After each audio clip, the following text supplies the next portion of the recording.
Welcome to Tenor Tech, where I solve the problems you didn't even know you had. You start by locking performance and input. This removes jiggle.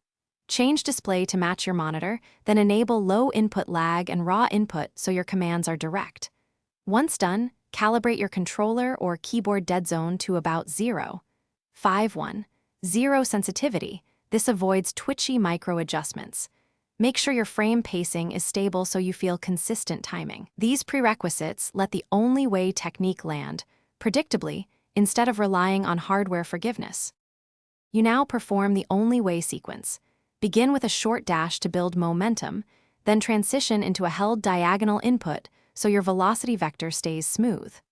Once you reach roughly 3/4 of the intended distance, apply a brief break to cancel accumulated jitter. This resets inertial wobble. After that, re-accelerate with a quick tap while keeping your stick or cursor within a 15-degree arc. These precise timings reduce micro-corrections and produce fluid, consistent movement every attempt. You complete the maneuver by holding a steady drift for about 0.3 to 0.5 seconds to lock your final position, preventing snapback. If movement stutters, first stabilize your FPS by lowering graphics or background process load so inputs land uniformly.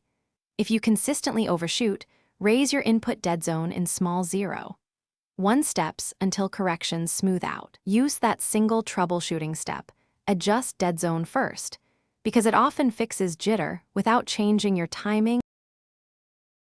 Thanks for watching. Subscribe to keep your life in tune.